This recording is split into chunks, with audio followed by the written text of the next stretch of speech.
দর্শক সমকাল লাইভে স্বাগত। এই মুহূর্তে মিরপুর শেরে বাংলা জাতীয় ক্রিকেট স্টেডিয়াম থেকে আপনাদের সঙ্গে সরাসরি যুক্ত হয়েছি। দর্শক, আমরা নিশ্চয়ই জানেন যে হারলেই বিদায়, অর্থাৎ প্লে অফের প্রথম ম্যাচ, অর্থাৎ এলিমিনেটর ম্যাচে যে হারলেই বিদায় এমন সমীকরণে, ম্যাচের এমন পরিস্থিতিতে মাত্র সব উইকেট হারিয়ে 85 রানে অল আউট হয়েছেন রংপুর রাইডার্স।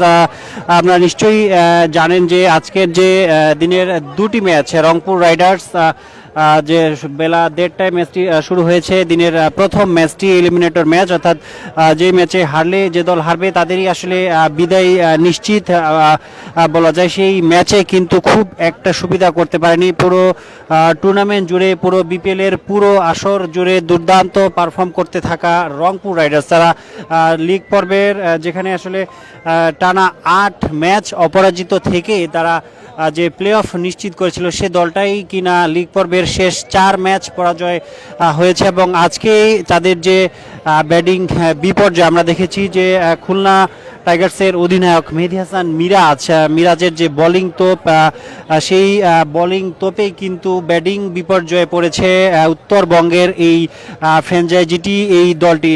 এবং জানিয়ে রাখি যে একদম শেষ মুহূর্তে যে বিদেশি 2-3 তারকাকে দলে ভিড়িয়েও আসলে খুব একটা সুবিধা করতে পারেনি। যে পুরো টুর্নামেন্ট জুড়ে যদি বলি, টুর্নামেন্টের প্রথম অংশে পুরো প্রথম 8 ম্যাচ যারা জিতেছিল, সেই 8 ম্যাচ টানা 8 ম্যাচ জয়ের পর প্লে অফ নিশ্চিত করা দলটার আসলে শেষটা বলা যায় একদমই আসলে ভালো হলো না। যদিও এখনও ম্যাচের দ্বিতীয় ইনিংস বাকি রয়েছে, তারপরও আসলে অনেকটা হারের পথেই বলা যায়। যে কারণ 10 উইকেট হারিয়ে স্কোর বোর্ডে মাত্র 85 রান তুলতে পেরেছে রংপুর রাইডার্স, যার ফলে আসলে খুলনা টাইগার্সের বিপক্ষে তাদের জন্য জয়টি একটি খুব কঠিনই হবে, যেটি আসলে মনে করা হচ্ছে।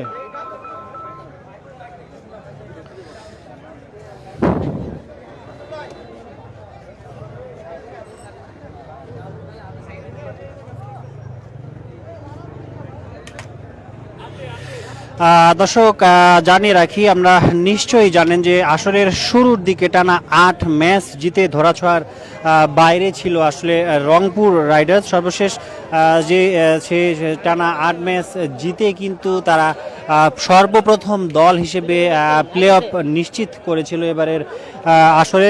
সেই রংপুর রাইডার্সই 4 ম্যাচ হেরে কিন্তু টেবিলের 3-এ নেমে গ্রুপ পর্ব শেষ করেছে। এবং আজকে যে এলিমিনেটরের খুলনার বিপক্ষে বাঁচা মরার ম্যাচ, সেই ম্যাচেও কিন্তু খুব একটা সুবিধার করতে পারে নাই। যেমন বিদেশি সুপারস্টার ক্যারিবিয়ান তারকা আন্দ্রে রাসেল, ডেভিড, তারাও কিন্তু আসলে খুব একটা সুবিধা করতে পারে নাই আজকে। এবং ব্যর্থ হয়েছে বলা যায়, যে তাদেরকে আসলে এক ম্যাচের জন্য উড়িয়ে নিয়ে আসা হয়েছে, যে শুধু আজকের ম্যাচটিতে খেলানোর জন্য তাদেরকে উড়িয়ে নিয়ে আসা হয়েছে। এবং তারা আজকে কিন্তু সকালেই নেমেছেন, আজকে সকালেই তারা কিন্তু দলের সঙ্গে যোগ দিয়েছেন এবং দুপুরেই তারা ম্যাচ খেলতে নেমেছেন। কিন্তু ম্যাচ খেলতে নেমেও আসলে বলা যায় ব্যর্থ হয়েছেন তারা। আন্দ্রে রাসেল এবং ডেভিড 100 অর্থাৎ 3 অঙ্ক ছুঁতে পারে নাই। যে গ্রুপ পর্বের 8 ম্যাচে দুর্দান্ত পারফর্ম করা যে দলটা, সেটি আসলে এলিমিনেটর ম্যাচের যে বাঁচা মরার লড়াই, অর্থাৎ হারলেই বিদায় এমন সমীকরণে তারা 3 অঙ্ক পর্যন্ত আসলে ছুঁতে পারেনি। 85 রানে অল আউট হয়েছে নুরুল হাসান সোহানের দলটি।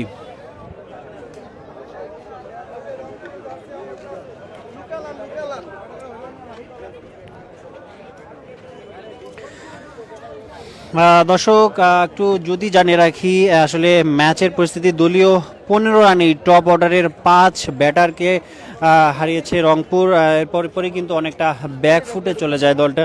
আসলে 15 রানের মধ্যেই 5 উইকেট হারিয়ে খাদের কিনারায় ছিল রংপুর। এরপর 52 রানের মাথায় পতন হয়েছিল নবম উইকেটের শেষ দিকে আকিব জাভেদের 18 বলে 32 রানের একটি ইনিংসে কিছুটা রান পেয়েছে। তো আসলে রানের যে খাতা সেটি আসলে বেড়েছে, যেটি 85 পর্যন্ত হয়েছে। তবে ব্যক্তিগত সর্বোচ্চ যদি বলি, যে আকিব জাভেদের 18 বলে 32 রান, এবং তার পরে কিন্তু ক্যাপ্টেন নুরুল হাসান সোহান একটু লড়াই করার চেষ্টা করেছিল। আমরা যারা খেলাটি দেখেছেন তারা নিশ্চয়ই জানবেন যে শেষ পর্যন্ত আসলে 23 রানের একটি ইনিংস খেলেছেন নুরুল হাসান সোহান, এবং আকিব জাভেদের 18 বলে 32 রানের আগে সেটিই ছিল আসলে পুরো ইনিংসে সর্বোচ্চ রান তার ব্যাট থেকেই এসেছিল, ক্যাপ্টেন নুরুল হাসান সোহানের ব্যাট থেকে।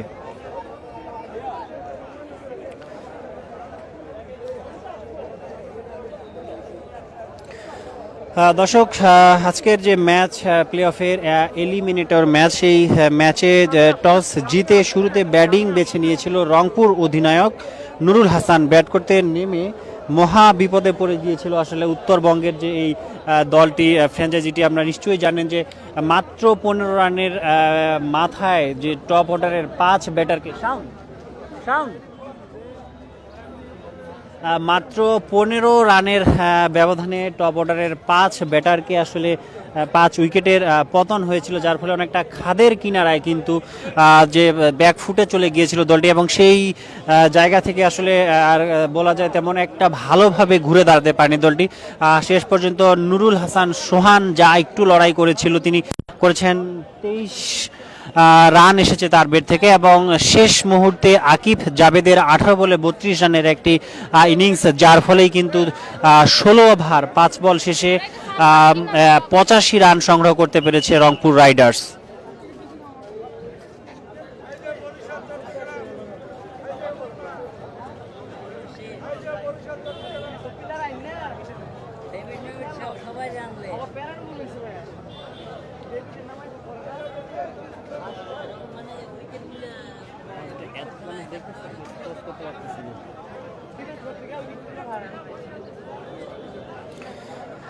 ইনিংসের দ্বিতীয় বলেই যদি একটু ম্যাচের সামারিটা বলে রাখি, যে ইনিংসের দ্বিতীয় বলেই সিঙ্গেল নিতে গিয়ে জেমস ভিন্সের সঙ্গে ভুল বোঝাবুঝিতে রান আউটের ফাঁদে পড়েন সৌম্য। পরের ওভারে নাসুমের শিকার হয়ে ফিরেছেন ভিন্স। 7 বলে মোট 1 রান করতে পেরেছেন এই বিদেশি।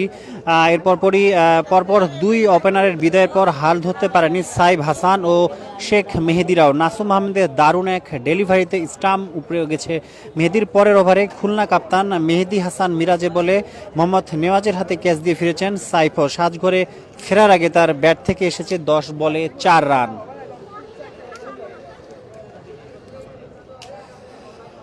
তবে আজ কিছুটা উপরের দিকে খেলার সুযোগ পেয়েছিলেন সাইফুদ্দিন, কিন্তু সুযোগটা কাজে লাগাতে পারেননি তিনিও। হাসান মাহমুদের বলে এলপিডব্লিউ হয়েছেন, রিভিউ নিয়েও শেষ রক্ষা হয়নি। 1-4 মারে 8 বলে 8 রানে থেমেছে তার লড়াই। টপ অর্ডারের 5 ব্যাটারকে হারিয়ে ব্যাটিং বিপর্যয়ে আসলে পড়ে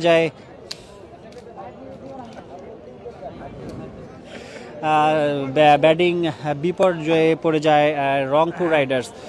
দর্শক, যেমনটি বলছিলাম যে আন্দ্রে রাসেল বা ডেভিডরা তাদেরকে কিন্তু এক ম্যাচের জন্য, অর্থাৎ প্লে অফের যে আজকের এই ম্যাচটি, সেই ম্যাচের জন্য আসলে এক ম্যাচের জন্য বলা যায় উড়িয়ে নিয়ে আসা হয়েছে। এরপর পরে কিন্তু আসলে তারা ব্যর্থ হয়েছেন ডেভিড ভিন্স কিংবা আন্দ্রে রাসেল, যাদের উপর আসলে ভরসা ছিল। আমরা যেমনটি দেখেছি যে 5 উইকেট পড়ে যাওয়ার পরও কিন্তু ক্রিজে ছিলেন ক্যারিবিয়ান তারকা অলরাউন্ডার আন্দ্রে রাসেল, কিন্তু আসলে তার উপর যেমনটা ভরসা করা হয়েছিল, রংপুর সাপোর্টাররা যেমনটা ভরসা করেছিলেন, সেটার প্রতিদান কিন্তু আসলে খুব ভালোভাবে তিনি দিতে পারেনি। যেমনটি প্রত্যাশা নিয়ে, যেই প্রত্যাশা করে আসলে নিয়ে আসা হয়েছিল, যে রংপুর শিবিরে যোগ দিয়েছিলেন আন্দ্রে রাসেল, সেটা কিন্তু আসলে একদমই আসলে তিনি পূরণ করতে পারেন। এছাড়াও ডেভিড ভিন্স, তাকেও এক ম্যাচের জন্য, আজকের এই ম্যাচের জন্য নিয়ে আসা হয়েছে, কিন্তু সেই অনুযায়ী কিন্তু সে পারফর্ম করতে পারেননি।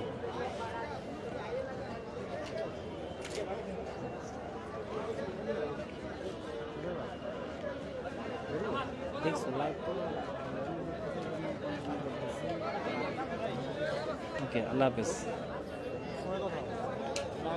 দেখা হবে। দর্শক, দেখছেন সমকাল লাইভ এই মুহূর্তে। আজকের এই ম্যাচটি, যে ম্যাচটি এখন চলমান রয়েছে, ইনিংস ব্রেক চলছে, আমরা নিশ্চয়ই জানেন। এই ম্যাচটি শেষ হলে কিন্তু আর মাত্র 3টি ম্যাচ তিনটি ম্যাচ রয়েছে বিপিএলের, দেখতে দেখতে একেবারে শেষ পর্যায়ে বিপিএলের একাদশতম আসর, আর মাত্র তিনটি ম্যাচ রয়েছে। আজকে সন্ধ্যায় যে খেলাটি রয়েছে সন্ধ্যা 6:30টায়, যদি একটু জানিয়ে রাখি যে কোয়ালিফায়ার, প্রথম কোয়ালিফায়ার যেই ম্যাচে মোকাবেলা করবেন ফরচুন বরিশাল বনাম চিটাগাং কিংস, সেই ম্যাচটি কিন্তু সন্ধ্যা 6:30টায় অনুষ্ঠিত হবে। এবং আগামী 5 তারিখ অর্থাৎ আগামী পরশু রয়েছে দ্বিতীয় কোয়ালিফায়ার, অর্থাৎ যেই দলটি আজকে যে প্রথম কোয়ালিফায়ারে যে দলটি হেরে যাবেন,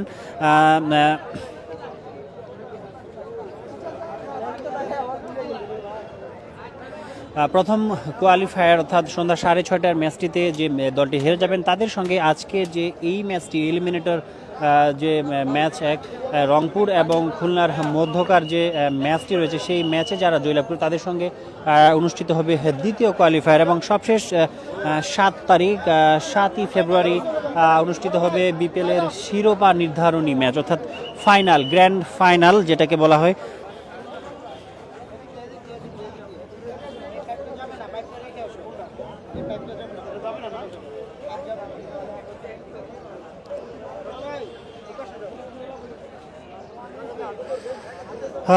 দর্শক, রংপুরের যে ভরাডুবি আসলে প্রথম যে লিগ পর্বের টানা 8 ম্যাচ যে জয়ের পর যে প্রথম দল হিসেবে প্লে অফ নিশ্চিত করা দলটি কিন্তু লিগ পর্বের সর্বশেষ 4টি ম্যাচ তারা হেরেছে। এবং আজকের এই ম্যাচটি যদি তারা পরাজিত হয় সেক্ষেত্রে কিন্তু যে সর্বশেষ যে তাদের 5 ম্যাচ, সেই 5 ম্যাচেই কিন্তু তারা পরাজিত হবেন এবং টুর্নামেন্ট থেকে এলিমিনেটেড, অর্থাৎ টুর্নামেন্ট থেকে ছিটকে পড়বেন। যে আজকে তারা ছিটকে পড়বেন, অর্থাৎ আজকে যে দলটি হারবে তাদের কিন্তু এবারের মতো বিপিএলে এবারের আসলে তাদের যে জার্নি, তাদের যে যাত্রা সেটি কিন্তু শেষ হতে যাচ্ছে।